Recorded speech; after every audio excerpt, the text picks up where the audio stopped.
What is up, guys? Alright, so, if you haven't already, before you watch this video, I would really like you to please go back and read the biographical content, for Claude McKay and, this poem. Obviously there's more to know about Claude McKay than just the violence and suffering that he witnessed and experienced. However, this poem is written specifically about that, about the treatment of African American and other Black people in the United States. And what he's writing about is particularly around the period of time following World War II. McKay was, a Jamaican immigrant coming to America. So he's writing about America with there's a lot of frustration. There's a lot of disappointment. There's a lot of hurt, honestly, in this poem. There's a lot of pain. But there's also hope. There is also kind of like a determination to not be silenced. As an immigrant, McKay had a lot of hope for America. Saw it as a place with a lot of possibility and a lot of opportunity. And basically, a lot of this poem is going, I don't understand why America is hurting us so much, because America can be so great and we can make it great. So anyway, if you haven't gone through that content, please do so. Particularly written content about the Red Summer, which this poem is written in direct response to. The Red Summer of 1919. Alright, so I'm going to read this. Going to read it through. Then we are going to kind of analyze what kind of poem this is. It's definitely a sonnet, but is it Shakespearean or is it Petrarchan? And remember, that has to do with largely structure, the way the thoughts are organized. So let's get right into it. America.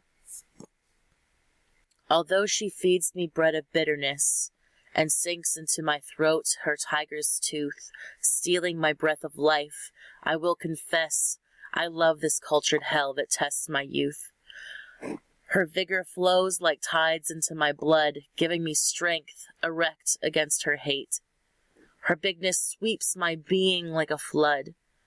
Yet as a rebel fronts a king in state, I stand within her walls with not a shred of terror, malice, not a word of jeer. Darkly I gaze into the days ahead, and see her might and granite wonders there, beneath the touch of time's unerring hand, like priceless treasures sinking into the sand. Alright, so not gonna lie, first impressions, this one always gets me. Like, it's there's like a noble imagery here. Like, it's very a sense of good and evil, and a sense of energy, a sense of nobility, especially the mentioning of kings and rebels and granite wonders, and the more traditional classical reference to time. Just like in Sonnet 116, there's an allusion to time, as in the sense of the supernatural, in the sense of a being personified, or death, time being personified as a figure, usually referring to, again, Greek and Roman mythology. Let's take a look, though, at what kind of sonnet is this. So, Shakespearean, Petrarchan. The Shakespearean has this alternating rhyme scheme, where A, B, A, B, A, B.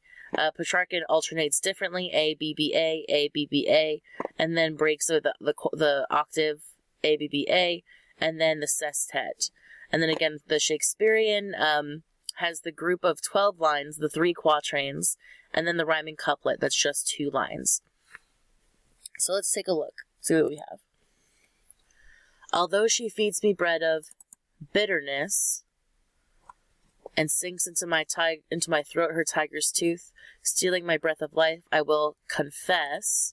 So that's A, B, A, and then tooth and youth rhyme, so that's A, B, great. Blood would be C, because that's a new rhyme. Giving me strength erect against her hate. Her bigness sweeps my being like a flood. So we have A, B, C, D. Yeah, so this is already established rhyme scheme, shows us that this is a Shakespearean sonnet. And if we want to make sure, we can go back to the bottom here and look at the rhyming couplet. Beneath the touch of time's unerring hand, like priceless treasures sinking into the sand. And as I said in the previous video on Sonnet 116, that rhyming couplet again at the end, it serves as a conclusion. It's wrapping up the thought, and the way that is accomplished is by the double rhyme, hand, sand. Whereas before we're having that alternation, it's not as harsh, there's a flow to it. At the end, these last two lines, it's a very harsh sound. It's a very finite, complete sound, and it's all wrapped up there.